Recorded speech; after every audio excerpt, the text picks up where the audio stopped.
ઈશ્વર કહે છે, હું પવિત્ર છું, માટે તમે પવિત્ર થાઓ.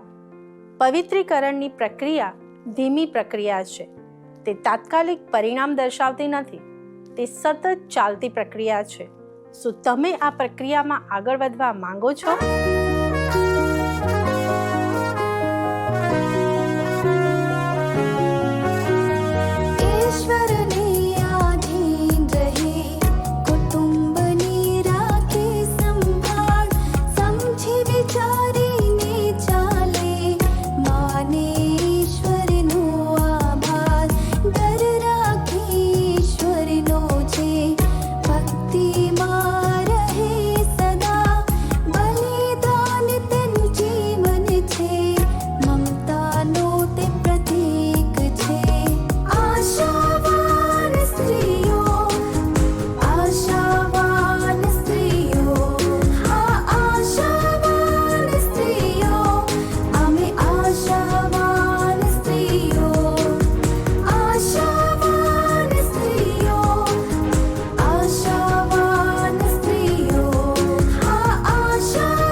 નમસ્કાર દર્શક મિત્રો, આશાવાન સ્ત્રીઓ કાર્યક્રમમાં આપનું સ્વાગત છે.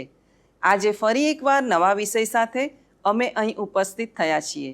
આ કાર્યક્રમ સ્ત્રીઓને સમર્પિત છે, જેથી તેઓ ઈશ્વર પરના વિશ્વાસમાં મજબૂત બની શકે.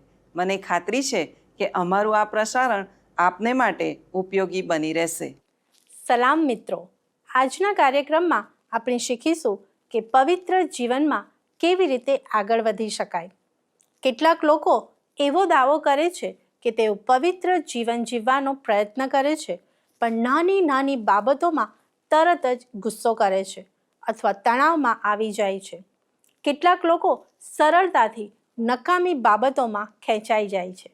તેથી જ આજે આપણે આ વિષયમાં વાર્તાલાપ કરવાના છીએ કે આ બધી બાબતો પર કેવી રીતે અંકુશ રાખી શકાય. કોઈ વ્યક્તિ સંપૂર્ણ રીતે પવિત્ર રહી શકતી નથી, પણ તે માટેનો પ્રયત્ન ચોક્કસ કરી શકે છે. આપણામાંના કોઈનું પણ સંપૂર્ણ પવિત્રીકરણ થઈ શકતું નથી. આ પૃથ્વી પરના જીવન દરમિયાન તો ક્યારેય નહીં. સાચી વાત ને? તદ્દન સાચી વાત. પણ અંશતઃ પવિત્રીકરણ શક્ય બને છે, અને તે 2 સ્તરમાં આવે છે. પ્રથમ, ઈશ્વર આપણને સ્વીકારે તે પહેલાં આપણે સંપૂર્ણ પવિત્ર હોઈએ તેવી અપેક્ષા રાખતા નથી. તેઓ માત્ર ખ્રિસ્તના ન્યાયપણા દ્વારા આપણને ન્યાયી જાહેર કરે છે. તેને ન્યાયીકરણ કહેવાય છે. ઈશ્વરની નજરમાં આપણું સ્થાન ખ્રિસ્ત પર આધારિત છે, આપણા પર નહીં. બીજું, જે ક્ષણે વ્યક્તિ ખરેખર ઉદ્ધાર પામે છે ત્યારે તેની અંદર વાસ્તવિક બદલાવ આવવાનું શરૂ થાય છે. તે પ્રક્રિયાને પવિત્રીકરણ કહેવામાં આવે છે. એટલે તે વ્યક્તિ ધીમે ધીમે ખ્રિસ્તના જેવી બનવાનો પ્રયાસ કરે છે. તો શું પવિત્રીકરણની શરૂઆત તરત જ થઈ જાય છે? હા, માર્ટિન લ્યુથરે એવું કહ્યું છે, ન્યાયીકરણ માત્ર વિશ્વાસ દ્વારા જ છે, પરંતુ એવા વિશ્વાસ દ્વારા નહીં જે એકલો હોય. સાચો જીવંત વિશ્વાસ ક્યારેય ખાલી હાથે આવતો નથી. જે ક્ષણે સાચો વિશ્વાસ મૂળ પકડે છે, તે જ ક્ષણે પવિત્ર આત્મા કાર્ય કરવાનું શરૂ કરે છે અને પરિવર્તનનું કાર્ય શરૂ થાય છે. તો પછી પરિવર્તનનું કાર્ય પીડાદાયક અને ધીમું કેમ લાગે છે? કારણ કે તે ધીમું જ છે. આત્મિક વૃદ્ધિ એક રેખા જેવી છે જે સતત ઉપરની તરફ જાય છે, પરંતુ જ્યારે તમે ઈશ્વરથી દૂર જતા રહો છો ત્યારે તે એક ગ્રાફ બની જાય છે. ઉપરની તરફ જતી સીધી રેખા નહીં. તેને આ રીતે વિચારો, રેખા ઉપર તરફ જાય છે, પરંતુ રસ્તામાં શિખરો અને ખીણો આવે છે. એવા સમય હોય છે જ્યારે તમે આત્મિક ઊંચાઈ પર હોય, અને એવા પણ સમય હોય જ્યારે તમે નીચે પછડાઈ જાઓ. આ જ સામાન્ય ખ્રિસ્તી જીવન છે. મિત્રો, હું એવા વિશ્વાસીઓને ઓળખું છું અને જેઓ 30 કે 40 વર્ષથી ઈશ્વર સાથે ચાલી રહ્યા છે. તેઓને માટે સમય જતાં આ શિખરો અને ખીણો ખરેખર સરખી થતી જાય છે. વિશ્વાસના શરૂઆતના વર્ષોમાં ઊંચાઈ ઘણી વધારે હોઈ શકે છે અને નીચાણ જોખમકારક હોઈ શકે છે, પરંતુ જેમ જેમ તે વ્યક્તિ પરિપક્વ થાય છે તેમ તેમ સ્થિરતા વધતી જાય છે, તેઓના વિશ્વાસના મૂળ વધુ મજબૂત બને છે. હું એક એવા દાદીને ઓળખું છું જે બહુ લાંબા વર્ષોથી વિશ્વાસી છે. તેઓ આત્મિક રીતે બહુ ઉતાવળા થતા નથી અને નિરાશામાં ભાગી પણ પડતા નથી. તેઓ મુશ્કેલ પરિસ્થિતિઓમાં પણ અડગ રહે છે. ઈશ્વર સાથેનો લાંબા વર્ષોનો સંબંધ જ તે કરી શકે છે. પરંતુ મહત્વની બાબત તે છે કે આ વાસ્તવિક પરિવર્તન છે. ઈશ્વર આપણામાં જે પવિત્રીકરણ કરે છે તે આપણા સ્વભાવનું વાસ્તવિક પરિવર્તન છે. તમે અવરોધો સામે પણ ધીમે ધીમે ખ્રિસ્ત જેવા બનતા જાઓ છો. કેટલાક લોકો એવા પણ છે જેઓ સંગતના અભાવે ઈશ્વરથી દૂર ચાલ્યા જાય છે, પણ પછી પસ્તાવા સાથે તેઓ ઈશ્વર પાસે પાછા ફરે છે. તે પછી તેઓ વધારે જાગૃત બને છે અને ઈશ્વર સાથેના સંબંધમાં પુનઃસ્થાપિત થાય છે. મિત્રો, સાચા વિશ્વાસીઓ હંમેશા ખીણમાં રહેતા નથી, પણ ઈશ્વર પાસે પાછા ફરે છે. તે સાથે સાંસારિક ખ્રિસ્તી લોકો પણ હોય છે, જેઓ હજી પણ શરીરની લાલસા સાથે સંઘર્ષ કરે છે, જેનો સમય ખરાબ હોય છે, જે બધી રીતે નિષ્ફળ જાય છે. પાઉલ પોતે પણ તે શબ્દોમાં વિશ્વાસીઓ વિશે વાત કરે છે. જ્યાં સુધી આપણને સ્વર્ગમાં મહિમા ન મળે ત્યાં સુધી આપણો જૂનો સ્વભાવ આપણને ખેંચતો રહે છે. હા, આ પ્રકારના લોકોમાં કોઈ પરિવર્તન કે કોઈ ફળ નથી, કોઈ પસ્તાવો નથી અને પાપથી પાછા ફરવાના કોઈ સંકેત દેખાતા નથી. મારી બહેનો, આપણે માત્ર વિશ્વાસની કબૂલાત કરવાથી જ નહીં, પણ ખરેખર વિશ્વાસ ધરાવવાથી બચીએ છીએ. સાચો વિશ્વાસ કાર્ય કરે છે. તે કદાચ ઠોકર ખાઈ શકે, તે કદાચ પતન પણ પામી શકે, પરંતુ તે કાયમી ધોરણે સ્થિર પડી રહેતો નથી. આ એક પ્રક્રિયા છે, કોઈ ટૂંકી દોડ નથી. શું તમે થોમસ એ કેમ્પિસનું પુસ્તક ધ ઇમિટેશન ઓફ ક્રાઇસ્ટ એટલે ખ્રિસ્તનું અનુકરણ તેને જાણો છો? જે 15મી સદીમાં લખાયેલું છે. તે ઇતિહાસમાં સૌથી વધુ વંચાતા ખ્રિસ્તી પુસ્તકોમાંનું એક છે. તે મૂળભૂત રીતે પવિત્રીકરણ એટલે કે સાચી પવિત્રતામાં વધવા વિશેની એક માર્ગદર્શિકા છે. થોમસ એ કેમ્પિસે લખ્યું છે, ખ્રિસ્તી વ્યક્તિ માટે તેના આખા જીવનકાળ દરમિયાન એકાદ ખરાબ આદતને પણ સંપૂર્ણપણે છોડવી એ મહાન બાબત છે. બધી આદતો નહીં, માત્ર એક જ. માત્ર એક જ બાબત?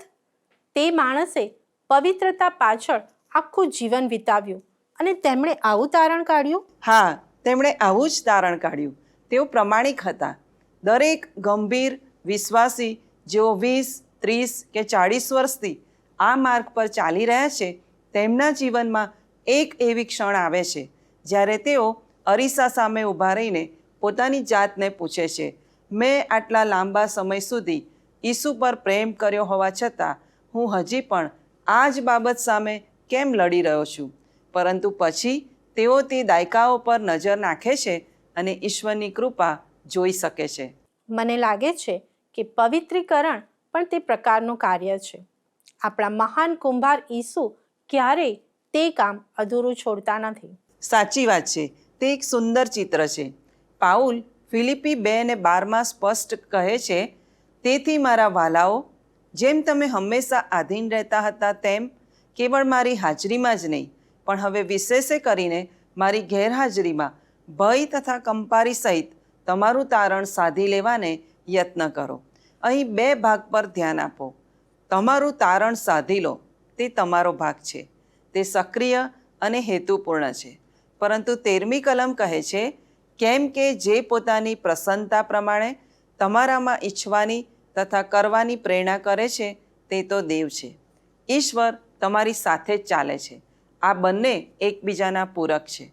મિત્રો, ભય તથા ધ્રુજારી શબ્દો સાંભળવામાં ડરામણા લાગે છે, પણ તે આદરયુક્ત બીક છે.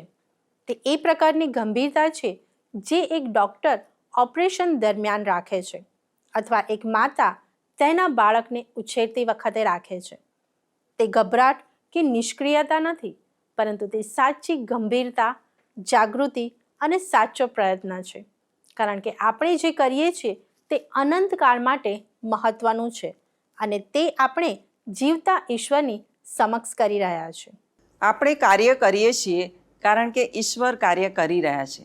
આપણો પ્રયત્ન તેમની કૃપાથી અલગ નથી. તે આપણી અંદરથી વહેતી તેમની કૃપાની જ અભિવ્યક્તિ છે. આવો પ્રાર્થના કરીએ.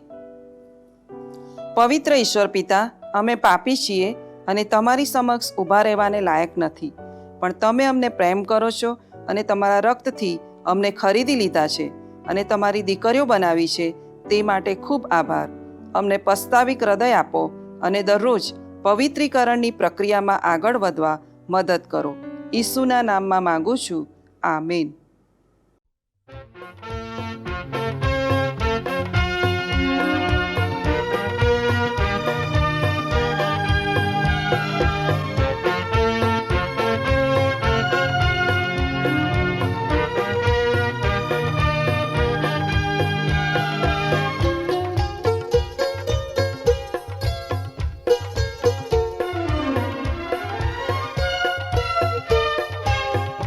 મારા તારના તારો પ્રેમ છે પૂરો છે અમલ, ને પ્રેમ પાથ અનંત ચળ દેખાડ્યો મારા પર.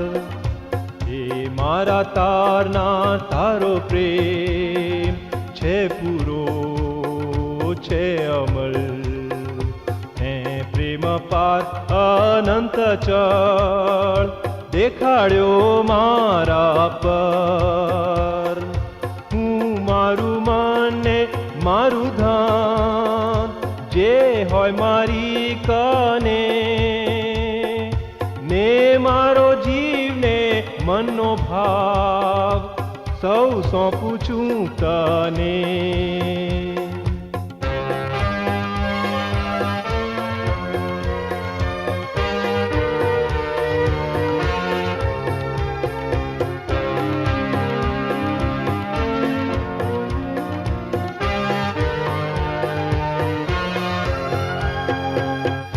પરની જે યોગ્યતા હું તારામાં દેખું, તેના ઉપર ધ્યાન ધરી સૌ ભરોસો ટેકું. શરમનો પણ જે મરણ સ્તંભ તે રાજીથી સહ્યો, તે સંભારી મારો આત્મા પ્રેમે ભરપૂર થયો. હે મારા તારના તારો પ્રેમ છે પૂરો છે અમલ, હે પ્રેમ પાથ અનંત ચળ દેખાડ્યો મારા પર.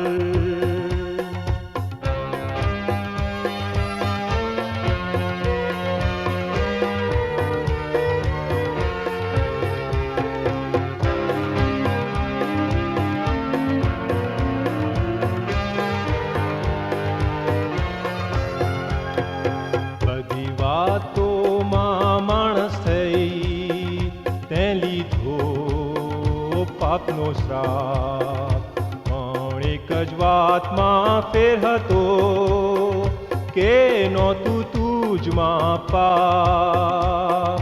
તે તાજ મૂકીને શાપ લીધો કે માણસ પામે ગુણ. જેમ હતો દૂર તેમ પાસે થાય ને પાપને કાઢે પૂં. મારા તારના તારો પ્રેમ છે પૂરો છે અમલ, હે પ્રેમ પાથ અનંત ચળ દેખાડ્યો મારા પર.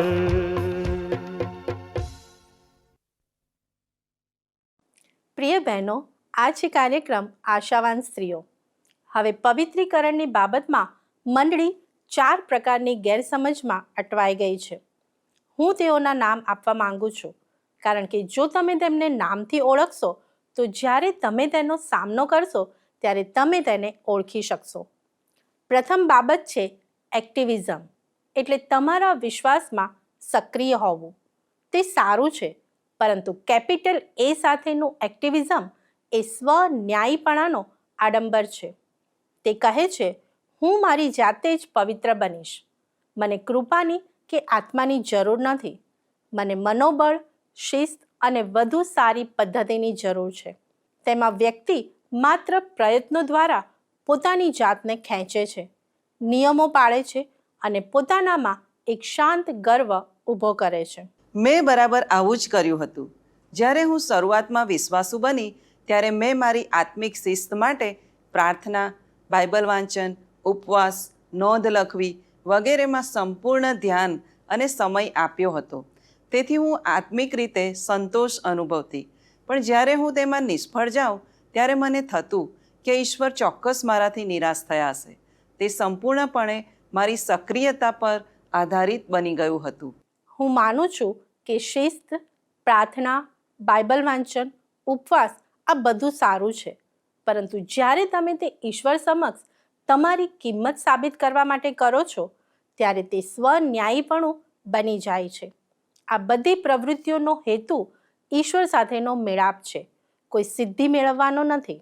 હવે બીજી બાબત છે ક્વાઇટિઝમ, એટલે શાંત રહેવું. તે 17મી સદીના કેટલાક ફ્રેન્ચ રહસ્યવાદીઓ પાસેથી આવ્યું છે. તેઓ એમ કહે છે કે પવિત્રીકરણ એ સંપૂર્ણપણે ઈશ્વરનું કાર્ય છે. તમારે પ્રયત્ન ન કરવો જોઈએ. તમારે તમારા પાપ વિશે ચિંતિત પણ ન થવું જોઈએ. બસ શાંત રહો, ઈશ્વરને તે કામ કરવા દો. આ તો સાંભળવામાં ખૂબ જ આત્મિક લાગે છે, જાણે કે ઈશ્વર પર સંપૂર્ણ વિશ્વાસ રાખવો. હા, તે વિશ્વાસ જેવું લાગે છે અને તેમનું સૂત્ર ખૂબ પ્રખ્યાત થયું. કદાચ તમે પણ તે સાંભળ્યું હશે, let go and let God, એટલે છોડી દો અને ઈશ્વરને કામ કરવા દો. કોઈક સમયે આ વાક્ય સાચું પણ લાગે છે. જો તમે સંપૂર્ણપણે તમારા પોતાના સામર્થ્ય પર નિર્ભર હોય અને ભૂલી ગયા હોય કે ઈશ્વરનું સામર્થ્ય જ તમને ટકાવી રાખે છે, તો હા, તમારી આત્મનિર્ભરતા છોડી દો. પરંતુ ક્વાઇટિઝમ એટલે શાંત રહેવાની બાબત તેને વધુ આગળ લઈ જાય છે અને કહે છે કંઈ જ કરશો નહીં, બસ નિષ્ક્રિય બેસી રહો અને ઈશ્વરને તમને પવિત્ર કરવા દો. આ એક ખૂબ જ જોખમી બાબત ઉત્પન્ન કરે છે અને તમને નિષ્ક્રિય બનાવી દે છે. એનો અર્થ કે એક્ટિવિઝમ એટલે બધું જ હું અને ક્વાઇટિઝમ એટલે બધું જ ઈશ્વર. આ બંને તે સહકારમાં રહેવાનું ચૂકી જાય છે જે પવિત્ર શાસ્ત્ર ખરેખર શીખવે છે. તદ્દન સાચી વાત છે. હવે ત્રીજી બાબત ઈશ્વરના નિયમ વિશે છે. તે છે લીગલિઝમ એટલે કાયદાવાદ. કાયદાવાદી વ્યક્તિ ઈશ્વરે જે ખરેખર આજ્ઞા આપી છે તેનાથી સંતુષ્ટ હોતી નથી. તેઓને લાગે છે કે તેઓએ નિયમમાં કંઈક ઉમેરવું જોઈએ. પવિત્ર શાસ્ત્રથી પણ આગળ વધીને નવા નિયમો બનાવવા જોઈએ જેથી લોકોને પવિત્ર રાખી શકાય અને જગતથી અલગ પાડી શકાય.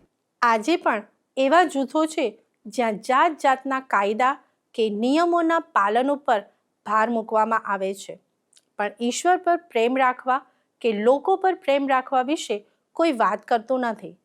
પરંતુ જે લોકો નિયમોનું સંપૂર્ણ પાલન કરતા હોય છે તેઓ જ ઘણીવાર વધારે કઠણ અને પારકાનો ન્યાય કરનાર બની જાય છે. કારણ કે તેઓએ સાચી બાબતના બદલે નિયમોને સ્થાપિત કરી દીધા હોય છે. ઈસુના સમયમાં ફરોશીઓએ બરાબર આવું જ કર્યું હતું અને ઈસુએ તેના માટે તેઓનો સખત વિરોધ કર્યો હતો. માણસ દ્વારા બનાવેલા કાયદાઓ લોકો પર એવી રીતે લાદવામાં આવ્યા હતા જાણે કે તે ઈશ્વરની આજ્ઞાઓ હોય. તે પ્રક્રિયામાં તેઓ હંમેશા ઈશ્વરના સાચા નિયમને દબાવી દે છે. આ એક એવી કંપની જેવું છે જે એક સરળ ઉદ્દેશથી શરૂ થાય છે, એટલે ગ્રાહકની સારી સેવા કરવી. પરંતુ વર્ષો જતાં તેઓ તેને સેંકડો નીતિ નિયમો નીચે દબાવી દે છે. અંતે નવા કર્મચારીઓ આવે તેઓ દરેક નીતિ નિયમને જાણે છે પણ મુખ્ય ઉદ્દેશ સંપૂર્ણપણે ભૂલી ગયા હોય છે, કેમ કે હવે નિયમો વધારે મહત્વ ધરાવે છે. આ તો તેનું ઉત્તમ ઉદાહરણ છે. હવે ચોથી બાબત છે એન્ટિનોમિનિઝમ. તે ગ્રીક શબ્દ પરથી આવ્યો છે જેનો અર્થ થાય છે નિયમની વિરુદ્ધ. એન્ટિનોમિનિયન કહે છે હું કૃપા હેઠળ છું, નિયમ હેઠળ નથી. ખ્રિસ્તે નિયમને પૂર્ણ કર્યો છે તેથી હું તેનાથી સંપૂર્ણપણે મુક્ત છું. ઈશ્વરના નિયમનો મારા જીવન પર કોઈ દાવો નથી. હા, અત્યારે આ બાબત ખૂબ ફેલાયેલી છે. મેં લોકોને કહેતા સાંભળ્યા છે કે હું કૃપામાં માનનાર વ્યક્તિ છું. હું નિયમો, ફરજો કે આજ્ઞાઓ પર ધ્યાન આપતી નથી. હું બસ ઈસુ પર પ્રેમ રાખું છું અને તે સાંભળવામાં અદ્ભુત લાગે છે. તે ત્યાં સુધી જ અદ્ભુત લાગે છે જ્યાં સુધી તમે પૂછો નહીં કે તેમના જીવનમાં ઈસુ પર પ્રેમ રાખવો વાસ્તવમાં કેવો દેખાય છે, અને ત્યારે તમને જણાશે કે તેનો કોઈ પુરાવો જ નથી. જે વ્યક્તિ ખરેખર અને ગંભીરતાથી પવિત્રતામાં વધી રહી છે તે ઈશ્વરના નિયમથી દૂર ભાગતી નથી, પણ તેની તરફ દોડે છે. તેઓ તેના પર રાત દિવસ મનન કરે છે. આજ્ઞાપાલનથી તેમનો ઉદ્ધાર થાય છે એટલા માટે નહીં. તે પ્રશ્ન તો વધસ્તંભ પર જ ઉકેલાઈ ગયો હતો, પરંતુ ઈશ્વરની આજ્ઞાઓમાં તેઓ શોધે છે કે ઈશ્વર પિતાને શું પસંદ છે, શું તેમના સ્વભાવને તેઓ પ્રતિબિંબિત કરે છે કે નહીં. તેનો અર્થ કે તમે નિયમને પ્રેમ કરો છો, કારણ કે તમે નિયમ આપનાર ઈશ્વરને પ્રેમ કરો છો. હા, નિયમ હવે તમારા માટે બોજ નથી, પણ એક પ્રેમપત્ર બની જાય છે જેના પ્રત્યે તમે સમર્પિત છો. તે તો ઈશ્વરના હૃદય અને ઈચ્છાનું પ્રકટીકરણ છે. જય જય પરમ દયામય સ્વામી, સ્મારક ગાન કરો રે. જય જય પરમ દયામય સ્વામી, સ્મારક ગાન કરો રે. જય જય ઈસુ દયામય સ્વામી, સ્મારક ગાન કરો રે. જય જય ઈસુ દયામય સ્વામી, સ્મારક ગાન કરો રે. જય જય પરમ દયામય સ્વામી, સ્મારક ગાન કરો રે.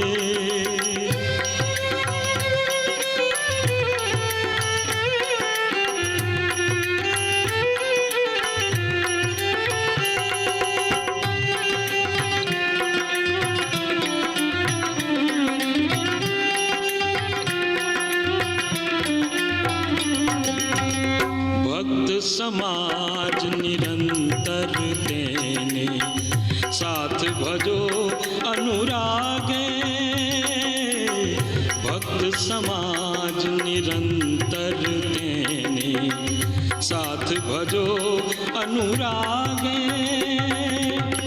નિષદિન ઈશ્વરના ગુણ ગાઓ, નિષદિન પ્રભુ ઈસુના ગુણ ગાઓ. પ્રેમ સુગાયક જાગે. જય જય પરમ દયામય સ્વામી, સ્મારક ગાન કરો રે. જય જય પરમ દયામય સ્વામી, સ્મારક ગાન કરો રે. જય જય ઈસુ દયામય સ્વામી, સ્મારક ગાન કરો રે.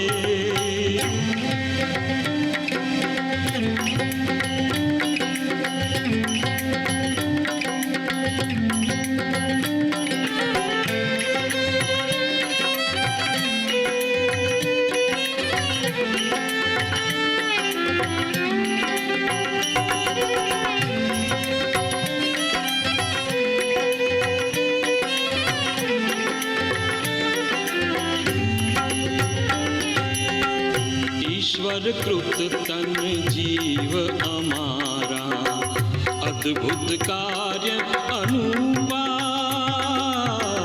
ईश्वर कृत तन जीव अमारा, अद्भुत कार्य अनुपा. जीवन दाता शुभ प्रतिपाला, जीवन दाता शुभ प्रतिपाला. धन्य दयामय भूपा. जय जय परम दयामय स्वामी, स्मारक गान કરો રે. જય જય પરમ દયામય સ્વામી, સ્મારક ગાન કરો રે. જય જય ઈસુ દયા स्मारक गान करो रे।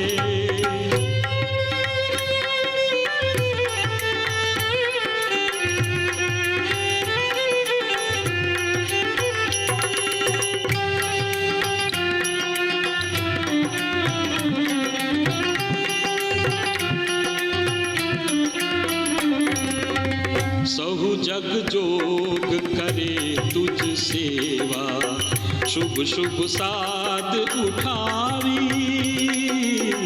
सहु जग जोग करे तुझ सेवा, शुभ शुभ साध उठावी। गान वखाण करो सहु ठामे, गान वखाण करो सहु ठामे। अंतर मन हर खावी, जय जय परम दयामय स्वामी। स्मारक गान करो रे। जय जय परम दयामय स्वामी। મારી બહેનો, આજે આપણે શીખ્યા કે પવિત્રીકરણ વાસ્તવિક છે, તે ધીમું છે, તેમાં મારો પ્રયત્ન અને ઈશ્વરની કૃપા એકસાથે કાર્ય કરે છે. તેમાં કોઈ ટૂંકો રસ્તો નથી. તે એક લાંબુ, દૈનિક અને સહકારનું કાર્ય છે. જે ક્ષણે હું વિશ્વાસ કરું છું તે જ ક્ષણે તે શરૂ થાય છે અને જ્યાં સુધી હું સ્વર્ગમાં નહીં પહોંચું ત્યાં સુધી તે પૂર્ણ થશે નહીં. આ તો ઘણા ઈશ્વર વિદ્યાના પાઠ્યપુસ્તકો કરતાં પણ શ્રેષ્ઠ વર્ણન છે.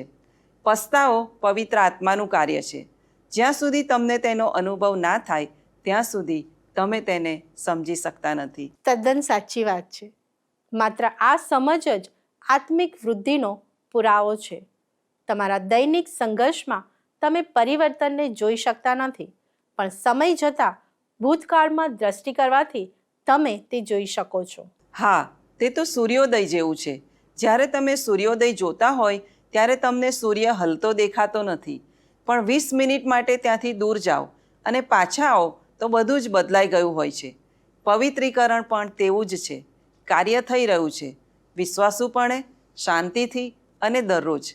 તે પ્રક્રિયામાં સમય લાગે છે, પણ ઈશ્વર તેનાથી નિરાશ થતા નથી. છેવટે ઈશ્વર જ તે કરનાર છે. પ્રિય દર્શક મિત્રો, મને ખાતરી છે કે અમારા આજના શિક્ષણથી આ પવિત્રીકરણના વિષયને સારી રીતે સમજી શક્યા હશો. અમારો સમય હવે પૂરો થવા આવ્યો છે.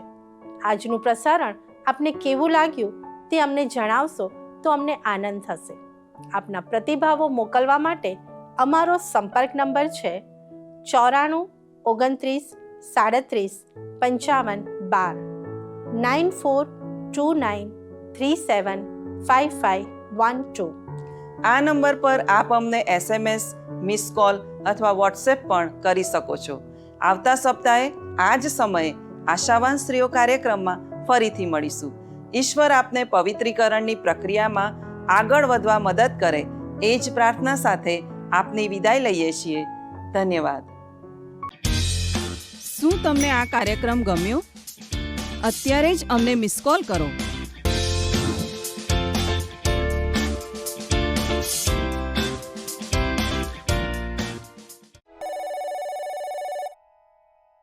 आशा